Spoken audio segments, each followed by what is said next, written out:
You are Locked On Bears, your daily Chicago Bears podcast. Part of the Locked On Podcast Network, your team every day.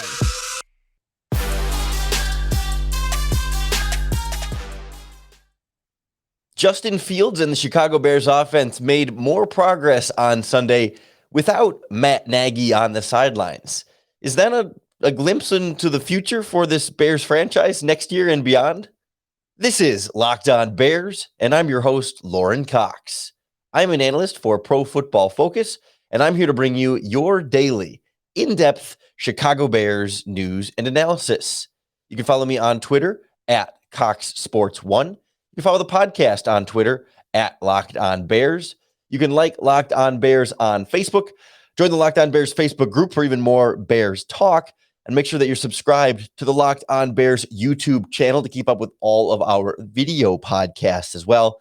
Thanks for making Locked On Bears your first listen each and every day here 5 days a week, bringing you that Bears analysis that you are craving. And on the show today, we'll check in on sort of the implications from what we've seen on Sunday, what this means for the Bears offense right now and in the future, what it means for Justin Fields right now and in the future, and really for Matt Nagy right now and in the future, with the team obviously losing, not playing well enough against the 49ers, but continuing to sort of take some of these steps forward. And just seems like that's going to be more of what this team needs. It just hasn't been enough to actually result in wins necessarily for the head coach, or even sometimes because of the head coach. So there's sort of these swirling dynamics between quarterback, head coach, and then the results that we're seeing on the field. And we'll kind of get a glimpse and a sense of each side of the trifecta here throughout today's podcast.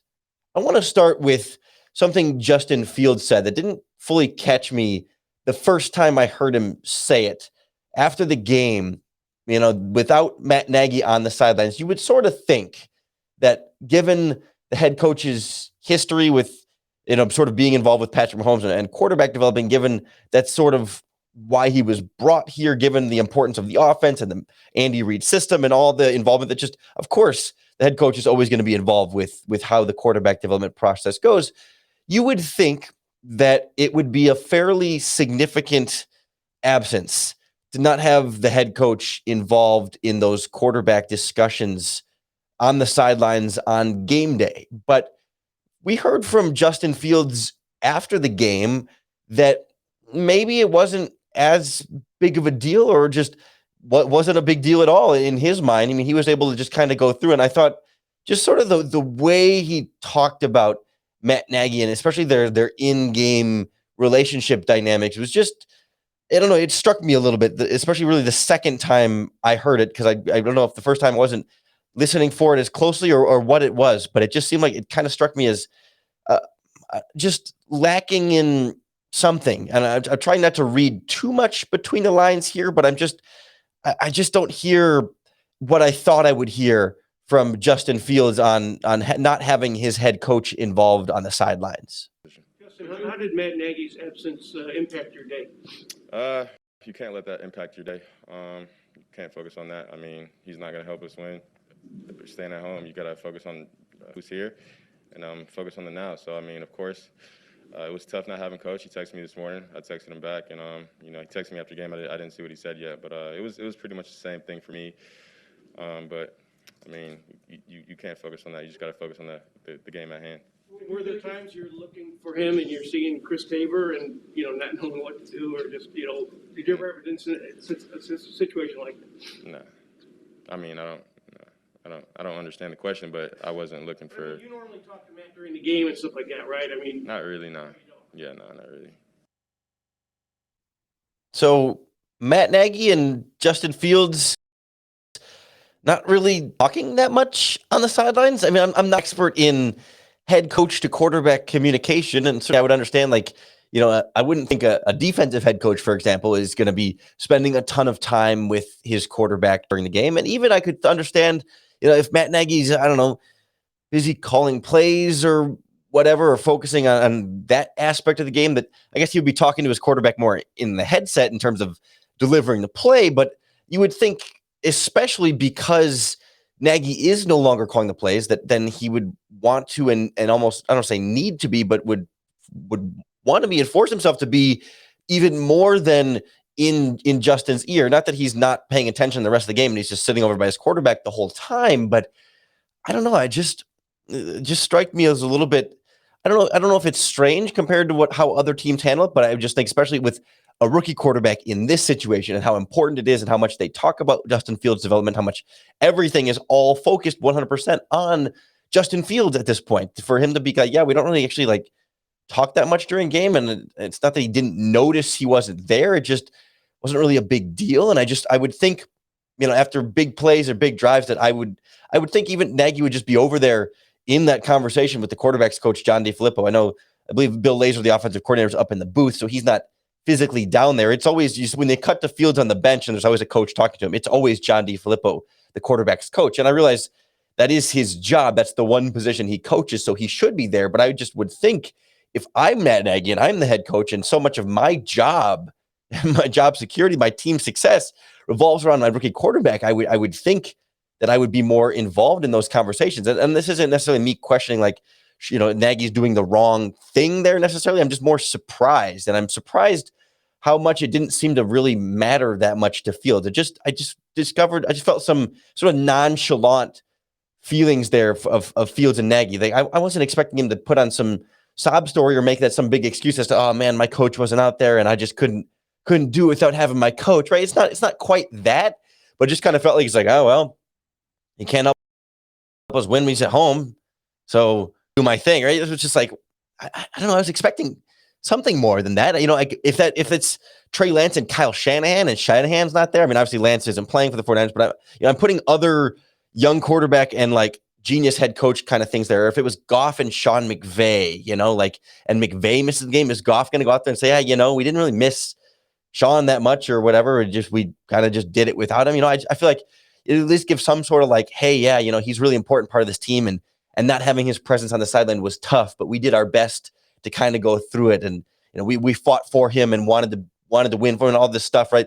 Even if it's BS, right? You still sort of expect to hear some of that. And for Fields to just kind of be so almost dismissive about it, it just kind of felt to me like, I don't know. I'm trying not to read too much in between the lines here and not trying to put words in anybody's mouth because of what they didn't say, but I was just missing that strong head coach quarterback bond in his words. And it's just raising an eyebrow at that point, at this point for me. Like, is that what's the full story there? I think is where I find myself just, I don't know. It just piques my interest a little bit more. That's as far as I'll go with. I don't want to just get into this reckless speculation game too much, but I just wanted to sort of lay that out there for you to sort of decide on your own. Is that how you would expect your rookie quarterback to talk about his head coach if that relationship is everything you would expect it to be? That it's more expectations versus what we heard is kind of what I take away with. But I guess in terms of expectations, we are seeing more and more progress from Justin Fields. This game was a step forward after the last couple of games felt like a step back. And we'll go into a little bit more of where we are seeing progress from Justin Fields next on Locked On Bears. The upside is definitely starting to come through for this Bears offense. And speaking of upside, there's a great new app called Getupside. If you need to get some upside the way the Bears have gotten some upside, this is the app for you. It's really for anybody who ever buys gasoline. You can make up to 25 cents per gallon cash back every time you fill your tank. If you download the Getupside app, enter our promo code touchdown, because that promo code will give you a bonus 25 cents on your first fill up. So you can get up to 50 cents per gallon cash back when you put gas in your tank. It's super easy to use. There's no catch. Some people who use it and drive all the time and fill up a lot end up getting $200 to $300 a month in cash back. And it's super simple. The cash back goes right into your Getupside account. And then you can directly connect your bank account if you want the direct deposit. If you'd rather go through PayPal, or they can even cash you out in e-gift cards to places like Amazon and other stores. It's not much more difficult than that. You get gas, use the app, money comes back to you. Boom. You don't change. You don't have to change regular behavior. They're rewarding you for what you already do at the pump. So head on over to the Google Play Store or the App Store, whatever kind of device you have. Download the app, Getupside. Use our promo code touchdown to get 50 cents per gallon cash back on your first tank. That's promo code touchdown in the app Getupside. The Chicago Bears offense is finally showing the upside we've been looking for from the move from Justin Fields to Andy Dalton, right? We knew that with a rookie quarterback, there was going to be a learning curve and that he wasn't going to step in right away and be a fully polished, perfect Ohio State quarterback, right? He wasn't going to step onto the field as a rookie and be as consistently dominant as he was at Ohio State. But we also talked about how over time, he would get more reps with his receivers. He would face more NFL coverages.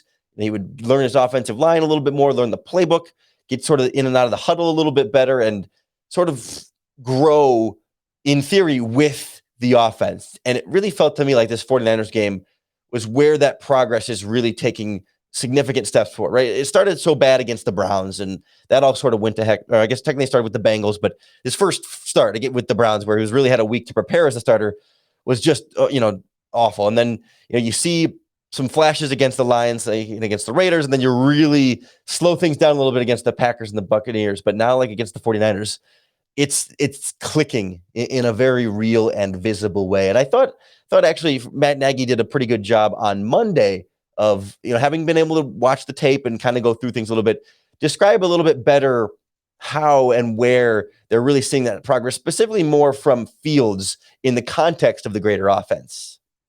Dealing with Justin Fields and his running, literally having a hunting or a rushing game. From your own perspective, how much more comfortable are you now allowing him to get outside the pocket and get yards upfield versus where you were at the beginning of his starting career? Sure. And again, that's probably, Joe, a big part of us as a staff too, being able to adapt and figure out, okay, man, there's so many little moving parts to learning who he is as a quarterback and how he fits within this offense. And I think yesterday, credit our coaching staff for being able to put together opportunities for him to be able to do that, and then the players to execute it. We all know, you just saw the runs when he gets around the edge. Most quarterbacks are going to get tackled when he's on the edge, but he had a few plays yesterday where it was him one-on-one with a DN or an outside linebacker, and they didn't have a shot, and he turned it into a 15-yard scramble. And we need to be able to allow him to get to those parts of his game. And yesterday, I thought you saw that. And Joe, whether it's a design QB run or whether it's, hey, on time and in rhythm, the play's not there, take off. You saw some of those yesterday too. And the more he can do that, and the more we can balance and not put too much on his plate with the QB zone reads and stuff, and where we allow him to play fast, I thought that's a win for our offense, and that's how he's going to grow. So, and then when guys get an opportunity to make a play, you have to make plays for a rookie quarterback. You have to make plays for any quarterback, but in particular, when you have a rookie quarterback that's out there and learning and getting more and more reps versus different looks, I think every play that Justin sees right now on defense, the game is going to start to slow down for him. And we're all starting to kind of see the game is slowing down a little bit for him. And we're just trying to match that up with the scheme, with his ability, what he does well, what we do well as an offense. And then now what happens is the game slows down and his decision-making gets improved. And now you're able to have more success. And when you can have more success, then you win more games. So Matt Nagy stating some of the obvious at the end there, but sort of in between some of those kind of classic Matt Nagy quotes, you got at some of the heart of why this Bears offense was playing better and where you're seeing that specific progress from Justin Fields in terms of processing more quickly and getting more comfortable, right? And that was a thing. It was sort of a weird thing in the draft community, like with Fields going through reads in college, and like some people were sort of arguing that he was too slow to go through his progressions, or that he wouldn't get off his first read. And a lot of the data sort of dispelled that. But then when he gets in the NFL, it's slow again, because again, it's a new offense, new defenses, new coverages, new wide receivers, new all that stuff. And now weeks later, you're getting more and more comfortable with it, and it does come out quicker, and it does make him a little bit more decisive on some of those throws. And we're seeing that, against the blitz, he's better handling it because he knows more so where to go with the ball and not have to always extend those plays. And then, of course, the 49ers did some things in the second half, more two deep coverage, a little bit more aggressive in the pressure to try and slow some things down. And there's still progress to be made. This is not pretending like the Bears offense is a perfectly well-oiled machine that has no faults, or Fields has no faults at this stage, right? Of course, he's still a rookie. There's still more to be done here, but it is getting to that acceleration point here where when they made the decision to stick with Andy Dalton, there was this question right away of like, well, does Fields give you a better chance to win, or how does Fields give you a better chance to win? And I was sort of in the position from the very beginning that, like, well, immediately when you take Dalton out and put in a rookie quarterback, the rookie quarterback in his first start is just not going to be as good as a veteran quarterback in his 10th season or whatever year Dalton is in.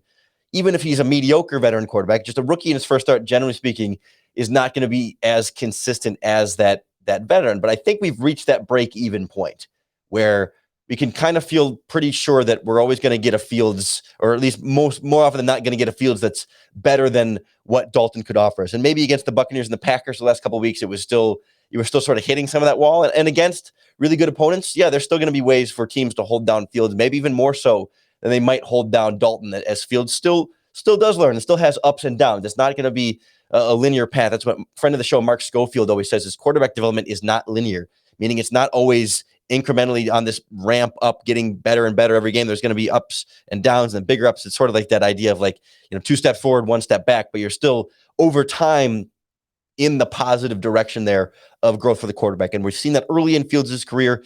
And I think we're only going to see more of that here as he starts to turn a corner and things really do slow down. And there will be, again, moments where it speeds up again and where the defenses slow him down, but then you throw in the special talent with the legs and some of the just couple of those throws he made, rolling to the left and flipping his hips, and that touchdown to Jesse James. I mean, those are the types of special plays that are why you get Justin Fields involved in the offense early, so he can work through these learning curve moments and those rookie mistakes to get you to that better quarterback in the long run here. And so, not that he's unlocked it permanently and is all gravy from here, but it's a good reminder of trusting this process a little bit. Maybe not trusting Matt Nagy fully in the process, but in terms of the quarterback development process, and trusting that even when there are down moments or low moments with your rookie quarterback, there are going to be great positives to certainly help make up for it.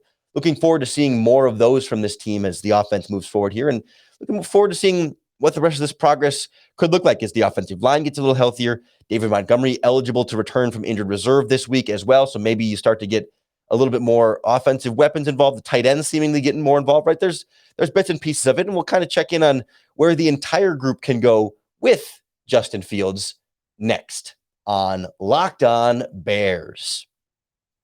In life, we're all bound for different things. With beachbound.com vacations, you could be bound for adventure, bound for passion, bound for discovery, or bound for togetherness, bound for immersion, bound for rejuvenation, or maybe you just be bound for encountering the unexpected. Personally, when I'm at a beach resort, I'm bound to end up at the poolside bar, or maybe creating my own taco flight or custom nachos, something delicious to help me really enjoy the vacation. As long as I've got a good view and a good drink in my hand, I will be happy as can be. And with beachbound.com, you can find the perfect beach vacation for you, no matter what you're looking for. So what are you bound for? Visit beachbound.com today. It feels like this Bears offense is bound for more success. Again, depends somewhat on quality of opponent, but it's coming together in terms of this idea of an offensive identity a little bit more, in terms of certainly Khalil Herbert being a very pleasant surprise in David Montgomery's absence. And even though, boy, the Buccaneers game was rough, it was still, I think, it didn't completely derail the progress we had seen the weeks before, and certainly the 49ers were able to kind of pick back up here, even where they were getting some steps forward against Green Bay. As much as that game was tough and a tough one to swallow, they were still in that one well into the fourth quarter there and kind of keeping things alive. And so it doesn't feel like the offense is totally fixed yet, or they're not playing like a top 10, top 5 offense, like mission accomplished, Matt Nagy's figured it out by any means. And certainly defense is another sort of discussion separate from that. But I think it brings into question a little bit of this idea of what progress is supposed to look like, and in what context do we measure progress. And I do give credit to I think the person in Chicago Bears media who is doing the best job overall. I really appreciate his presence is Jason Leisure from the Chicago Sun-Times, in that he's been so sharp, and it comes off as anti-Nagy, and I think it's an appropriate level of skepticism and harshness, and it's not tolerating BS and some mediocrity that it seems like this franchise is otherwise willing to tolerate. I mean, other media members do great jobs, and I mean, you could go through a long list of them: Adam Hogue, Adam Johns, and Dan Weeder, and a lot of those guys. They do a very good job, but I've appreciated the certain sharpness, but there's a style to it for Jason where it's not like condescending and disrespectful necessarily. It's just like it's blunt and it's straightforward, and it's feels like accountability more so than purely negativity. And so he put a pretty, I think, firm question to Matt Nagy about this idea of progress that I think is a good jumping off point for the greater context of the head coach and this overall regime. Matt, coming off last season, George McCaskey said that you needed to show progress. Is there anywhere offensively that you can point to and say this is better than it was last year? Well, that's what every week what we're trying to do. And I think, where we're at right now, with you look at what happened yesterday, if you're just asking about the offense in particular, I thought yesterday was definitely a step in the right direction for several different reasons. And so in the end, though, we got to win. You got to win football games, and that's very, very important. Our players know that, our coaches know it, and all three phases are a part of winning. It's not going to be just one phase. When you branch off of that, when you have a rookie quarterback, you want to be able to see improvement and growth with how he's playing the game and how we're playing around him and coaching around him. And so that's important that we see that. But in the end, we want to make sure that we're doing everything we can to win and grow so that we can become, the best team we can be, however that is. Is there anything specific that you think has progressed since last season? Yeah, I think that, when you look at offensively, when you start a rookie quarterback, it almost gets to a point where, like, when he's been since his first start, we now have to be able to say, okay, now that he's the starter, what's our identity as an offense, and how is he growing also off to the side, so you have this offense. And I think what we've done, Jason, is we've definitely, I think most people would agree that we've established the run game. That has happened. That's been consistent. We've established an identity in the run game. And now the next part of that is being able to establish the pass game and definitely get more explosives, be able to score more points, and be able to, while that happens, have the quarterback get better with his decision making and playmaking. And when you look at yesterday's game, and when you watch the game play by play, decision by decision, yesterday was a really good game for Justin Fields, a really good game. And his players made plays around him, which is important. And there was a lot of growth from him. So if you look at it, we lost, right? And Justin, every coach, every player is going to tell you that we care about winning. That's what's important. Justin's growth and development is separate. And yesterday was growth for him, and but it was a loss for us. So we got to get growth for him and wins for us so that we all feel good with the winning part. Again, both times from Matt Nagy, it's like he makes a good point, and then like the dismount is just like we all have to feel good about the winning part, and it's just like it's like I'm trying to make a point, Matt. It's hard when you end it when you quite like that. But I think the question is interesting. That I mean, like, yes, George McCaskey said the Bears offense and the team needs to show progress this year, but is it fair to compare it directly to last year? I mean, offensively, you go from a quarterback in his third season in the offense. I guess Foles was kind of you kind of went back and forth between them to a rookie quarterback kind of, for me, resets a little bit of the discussion of where you measure progress from.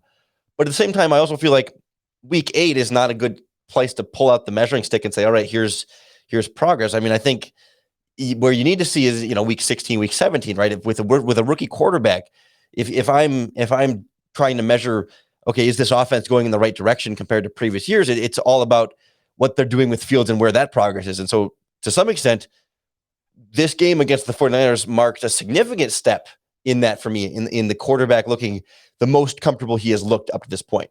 At the same time, that was 175 passing yards and 1 touchdown, and plus 100 yards rushing. Don't get me wrong, but they didn't complete a pass 20 yards downfield. So there were special plays, special moments, and an overall very, very solid game from Justin Fields. Do not get me wrong. This is not a criticism of Fields whatsoever, but there is still room for this offense to keep being better. Right? This was not mission accomplished, problem solved. Everything is set and locked in where it needs to go. But I do think that's where we need to start looking for more, to be able to be more dynamic, more explosive, more well-rounded, and finish some of those drives and with more points on the board. And then, of course, eventually you need to add a defense into it too. But it's just kind of taking these little pieces that we've seen and collectively bringing them more together. And so if you can sort of take that next step, that's where I think progress really belongs, right? It's really in those explosive plays. It's in fewer of those checkdowns, and fewer of those plays where Fields has to take a 4th and 1 that's a broken play and scramble for a touchdown, right? I mean, amazing play and 100% like Fields' talent taking over. Ideally, when the offense is at its best, he shouldn't need to work so hard to make that work, right? It shouldn't take a Herculean effort from your rookie quarterback in order to convert that 4th down play and ultimately make it into a touchdown. The touchdown should be easier. The offense should be easier. That's what I think it's looking like. It's like we're at this stage now where Field is making some absolutely spectacular throws and spectacular runs to keep the offense going. And that is great to see from Fields, but the offense doesn't need to be that hard. And it shouldn't be that hard. And you should be doing more to help your rookie quarterback to make it less difficult, right? Your receiver should be making more plays after the catch. They should be more open. There should be more time for him to throw. There should be, more created. I mean, generally speaking, they've been creating enough in the running game, although this one against the 49ers, they did a pretty good job of slowing down Khalil Herbert for the most part. But there should be more creativity, multiplicity, and different looks and moving things around to dictate the defense a little bit more. It's felt like at times defenses are still kind of dictating the Bears offense in terms of blitzing and forcing them to change their protections and bring in more guys to pass block and set up things up specific ways to kind of combat defenses. And ideally, you'd like to be the offense that is dictating the defense. But that's where we come back to that idea of progress and growth. And that's where the growth needs to be. And that's where Matt Nagy, I think, is ultimately going to be, he's going to be ultimately judged on wins and losses, but that's where the difference between these wins and losses are going to come, where Nagy will be judged, right? I think that's the point. That's the bigger point here, is that, like, in order for games like the 49ers to have offensive progress and wins, not just Justin Fields playing better, but Justin Fields playing better and teams winning, it comes in those specific ways where this offense needs to be better. And then specifically in a game like the 49ers, the defense also needs to be better too. And that's not 100% on Matt Nagy. And I don't think the 49ers game is this clear sign of total defensive collapse for the rest of the season, but it is a very real concern that I'm sure we'll have to dive into a bit more this week, as we also then get ready for the Pittsburgh Steelers coming up on Sunday as well. We'll have lots more to get to all week long. Crossover Thursday with our friends from Locked On Steelers, game plan together on Friday, and so much more. So make sure that you subscribe to the Locked On Bears podcast wherever you listen to podcasts. We're free and available on all platforms. That's going to be the best way to keep up with all of our daily, in-depth Chicago Bears news and analysis. Thank you for making Locked On Bears your first listen each and every day. When you're done with Locked On Bears, your second listen, how about Peacock and Williamson, our national NFL show, breaking down the game from all different angles with former NFL scout Matt Williamson. Provides some great perspective. And Brian Peacock's just a great host. You heard him on the Locked On 49ers podcast. He's just a great radio guy and is definitely has a great, well-rounded knowledge of the NFL. So plenty more goodies coming for you across the Locked On Podcast Network. We're going to be breaking down the NFL trade deadline with a live show as well. And if the Bears make any kind of trade moves, we'll be on top of that as well. The big Von Miller deal, of course, kind of shook things up yesterday. I'm not expecting anything that crazy from Chicago, but hey, you never know. Either way, we'll be on top of it. We'll break it all down for you. And hopefully, as a result, make it that much easier for you to bear down.